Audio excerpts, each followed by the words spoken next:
How's it going, everybody? Today we're going to be talking about Pokemon Pinball.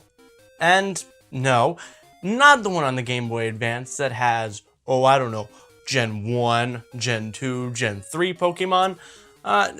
No, I was too lazy to pick that up on the Wii U that I just got 8 years later. No, we're talking about this one. We're talking about the one on the Game Boy Color. You can tell that by the title. But, I mean, come on. Give me a break. You guys know that I like to do the first game in the franchise, or, in the case of Sonic CD, the one that everyone says is the best. But, you know, hey, you also like me to state my opinions. And with this game, my God, do I have opinions. Releasing in 1999 in almost every portion of the world, aside from Europe, who didn't get it until almost a full year later, and being developed by HAL Laboratory. Yes, the same people who made Kirby and even Smash Brothers. Pokemon Pinball was given a resounding, alright, cool. Because I mean, yes, while it is still Pokemon, the phenomenon that took over the world, be it the card games, video games, the anime, the manga, or even the cereal and Pogs, this was just a casual game of pinball. At the time, there had only been one good spin-off series for Pokemon, and that was Pokemon Stadium. The only other two attempts at the spin-off series would have been Hey You Pikachu, which failed miserably because I'm sure I don't even have to explain why Hey You Pikachu failed miserably, and the Pokemon trading card game, the video game, which I don't think really did well over here either, because nobody knew how to play the Pokemon trading card game at the time. Most of the people that played Pokemon were kids, and coming from someone who didn't know how to play the Pokemon trading card game and played it in their own way, I would have never understood the game. So after their issues with spin-off series, Nintendo got in touch with HAL Laboratory and Jupiter Corporation to develop a casual spin-off that hopefully everybody would have enjoyed. Pokemon Pinball. Now, I've had this copy for a very long time.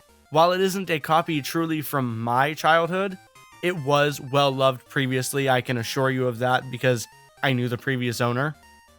When I play it, I usually get filled with unbridled rage, which I know is weird for a pinball game, but trust me, if you decide to ever play this game and play on the red map, you'll understand my pain. Development for the game was a little weird, with not so much the process being what's weird, more along the lines of the time in which it was being developed. They started development at a very weird time in between generations 1 and 2, where Pokemon Yellow was still in development, however Gold and Silver were just on the cusp of being talked about. In fact, the music from the Blue stage sounds eerily similar to the music from Ecruteak and Cyanwood City from Pokemon Gold and Silver.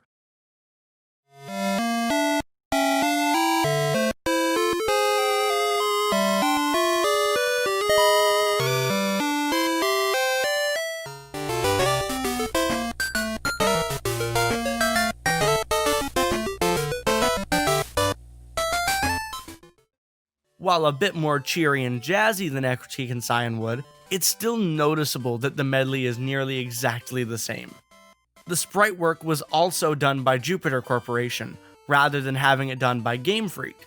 So, some of the Pokemon look a bit more scuffed than others, like the Bellsprout image for example.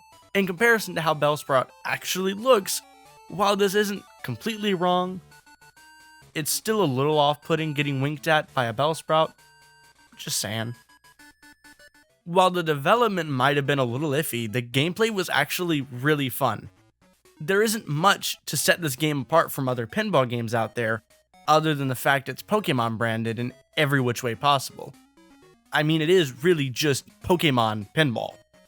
For the majority of it, it is in fact just a pinball game, with elements of Pokemon games that HAL and Jupiter transferred over in very interesting ways. You can still catch Pokemon in this game. In fact, it's one of the biggest selling points, that you can catch Pokemon by playing pinball. As easy as that sounds though, you get put on a time limit whilst catching the Pokemon, and getting the Pokemon is RNG in and of itself. if you're trying to get a completionist, all 151 Pokemon caught, you're gonna be there a while. With the catching mechanic, the main thing is there's a time limit in which you have to catch the Pokemon. 2 minutes. Now, I know that's not too bad, but you have to make sure that you don't accidentally sink too many balls, or to make sure you hit the Voltorb in the case of the red stage, and the Shelder in the case of the blue stage as many times so you can catch it. Once you get the hang of each stage, however, the catching mechanic ends up being pretty simple. Once you catch a Pokemon, you can either keep going to see how many more you catch, or pray to RNGesus that you're able to get a slot to take you to the next city. That way you have a better shot at catching different Pokemon that you either haven't caught, or even seen before. One thing that sets Pokemon Pinball in a different place than other Pokemon games, or even pinball games on the Game Boy Color for that matter, is the addition of the Rumble Pack. With one swift insert of a AAA battery, you get sent to the land of vibration in your Game Boy game. With the AAA battery inserted, every time your Pokeball hits anything other than the paddles, it vibrates. And what's weird about that is that even though the rumble motor is only in the top of the cartridge, it actually manages to vibrate the entire console and is surprisingly loud. Now, I don't know why that is, and I'm not going to act like I do, because truthfully, I don't have the time or energy to take the poor little thing apart to find out. While you're playing, catching Pokemon, or hell, even just abusing the poor Shelder and Voltorbs respectively for each map, there's a chance that you can encounter certain minigames after catching the Pokemon. Primarily to rack up points, because after all, this is a pinball game. The only one that I was able to get through in my playthrough, however, no matter how many different times I went through it, was the Meowth one, where again, you abuse the poor Pokemon in order to take your money, which, cool. But I also feel like PETA could be knocking on my door at any minute, trying to shove Pokemon Black and Blue down my throat again. Along with the Meowth stage, there are a few other mini-games. There are 2 that are in the red stage, and 2 more in the blue stage. In the red stage, there is a Diglett minigame where you bludgeon Diglett until you clear out the board and have to fight the Doug Trio boss battle. The other minigame / boss battle in the red stage is a stage where you traverse a graveyard using your Pokeball to fight off Ghastly, and then Haunter, and then the menacing Gengar from Pokemon Red Rescue Team. Okay, sorry. Again, Vietnam flashbacks to the last video. If you haven't checked it out, link in the description, eye in the card, whatever. It is what it is.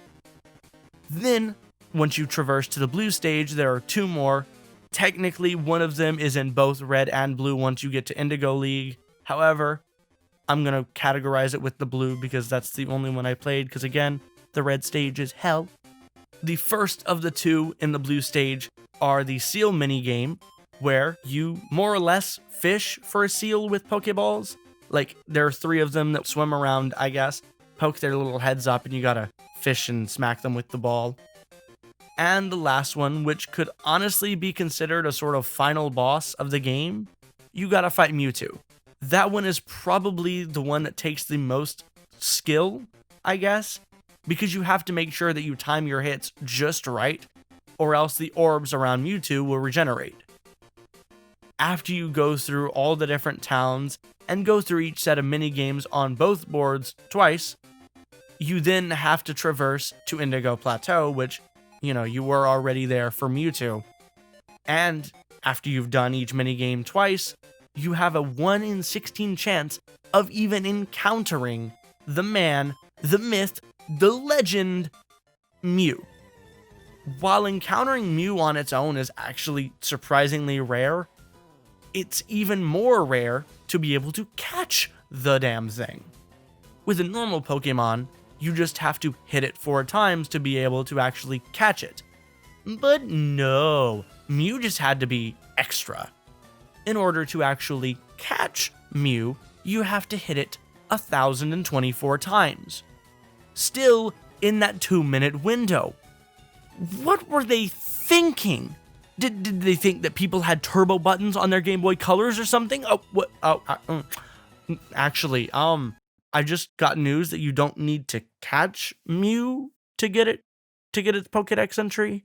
I mean, hey, if you're deciding to do a completionist run of the game, other than, having to catch literally every other Pokemon in Kanto, at least you have one failsafe in that you don't actually have to catch Mew for it to be considered all 151 Pokemon, right? Pokemon Pinball was a heaping load of fun, and I do recommend that all of you pick it up. Now, yes, it did make me want to rip my hair out, and yes, I did want to scream in anger down my neighborhood so that everyone can feel my rage. But there were also some times where I felt like really proud of myself, especially when I would catch a certain Pokemon or a certain amount of Pokemon with just one ball.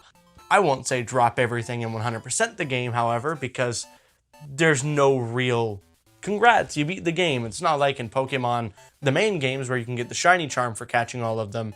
Here you just get a little crown in the high score screen. But if you want a little fun game for a little romp of fun every 15 or 20 minutes, or while you're taking a shit, then I do recommend it. I mean, come on, it can't be that expensive, right? Like, look, I'll even check eBay with you guys right now.